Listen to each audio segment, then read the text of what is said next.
Hello everyone, this is Orlando from A Collector's Dream, and today I want to talk about one of the greatest Cuban pitchers that has pitched in the majors.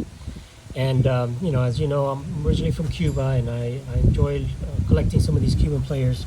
This is one that I actually even have his autograph, and my sister met him. But anyway, here's who I'm going to talk about here today, and that's Camilo Pascual.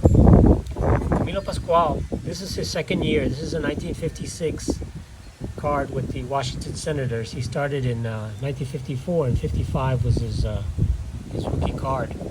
But Camilo Pascual was born in 1934 in La Havana, Cuba, and he was a really great pitcher in Cuba, and then he came to the United States to, once the communism took over, he came here and pitched here.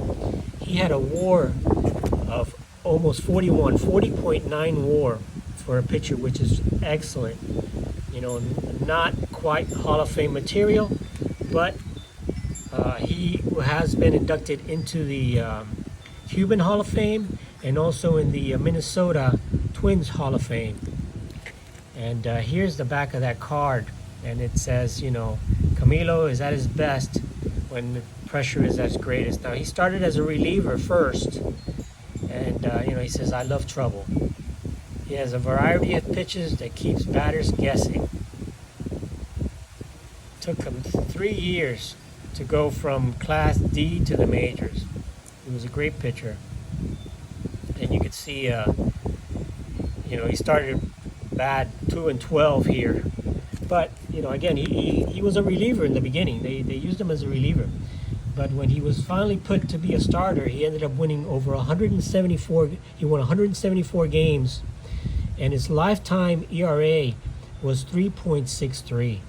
So that's really good for someone that pitched 18 years. He pitched 18 years in the majors.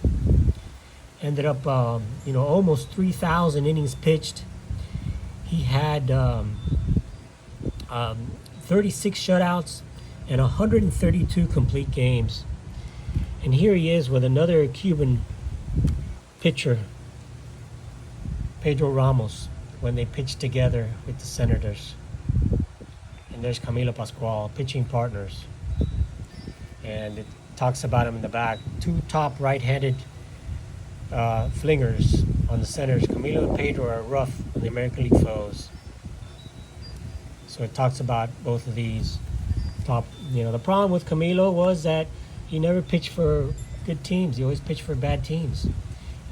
But he still was an all-star.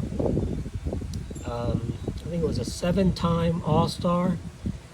Let me see. Yeah, he was a 7-time all-star. And he was a strikeout pitcher. He had over 2,000 strikeouts, 2,167 strikeouts. And he was a pretty good control pitcher. But, again, he was used for the first years as a reliever. And then finally, he was used in 1959.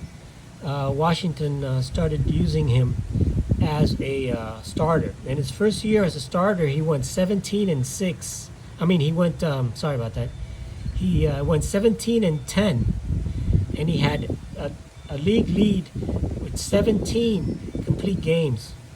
So he won 17 games, and they were all complete games, and 6 shutouts. And then from then on, he went on to have some really fabulous years. He was 12-8. He was 15-16, then he was 20-11, 21-9, 15-12. Here's another one of Camilo's cards. This is from the 1960. It's from 1960. And, he pitched for Washington, but then he was traded to Minnesota. And that's really where he became famous. Minnesota was first in 1961. Right after this card, he was traded to Minnesota. Here's the same card autographed that my sister worked with Camilo's daughter, and Camilo signed this card for her, for me. So that's his autograph card there. and a little bit more about him, just to again give you a quick description of him. You know, as a 17-year-old, you know, he started playing, and he played for the Elefantes de Cienfuegos team, and then he finally came to the United States with the Senators and played there.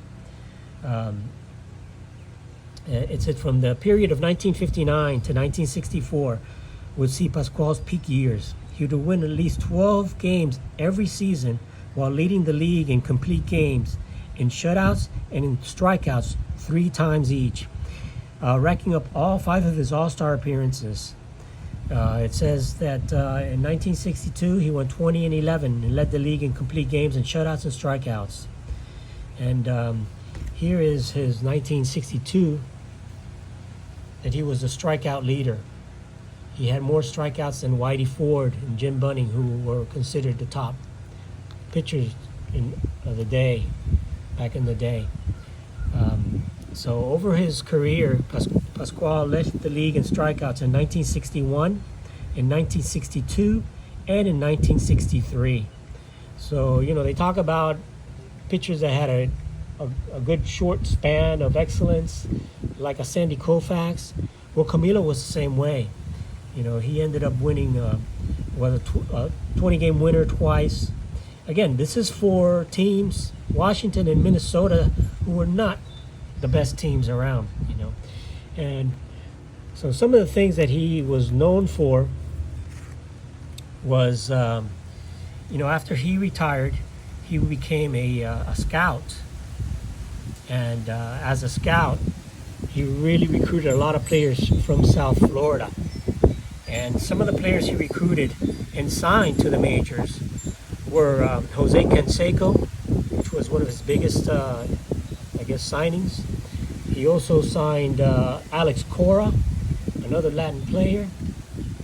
He also signed Omar Dahl, Miguel Cairo, Franklin Gutierrez, and a few other major league players once he became once Camilo Pascual became a scout.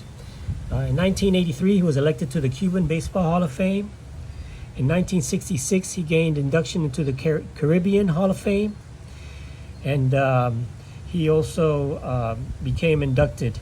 And he was honored in February of 2017 when his name was added to the Pitching Wall of Great Achievement at the Ted Williams Museum in St. Petersburg. And he was also inducted in 2012. He became the 24th Twins player to be inducted into the Twins Hall of Fame. So, brief history of one of the best Cuban pitchers to pitch in the majors, Camilo Pascual. So I want to thank you guys for watching my videos. Truly just enjoy the comments you guys leave me, and I really appreciate that. So this is a quick story on Camilo Pascual, one of the top pitchers back in the 60s that came from Cuba. Thanks everyone. This is Orlando from A Collector's Dream. Thank you so much for liking and subscribing to my videos. I really appreciate it. Everyone have an awesome day. Awesome day. This is Orlando from A Collector's Dream. Catch you on the next one.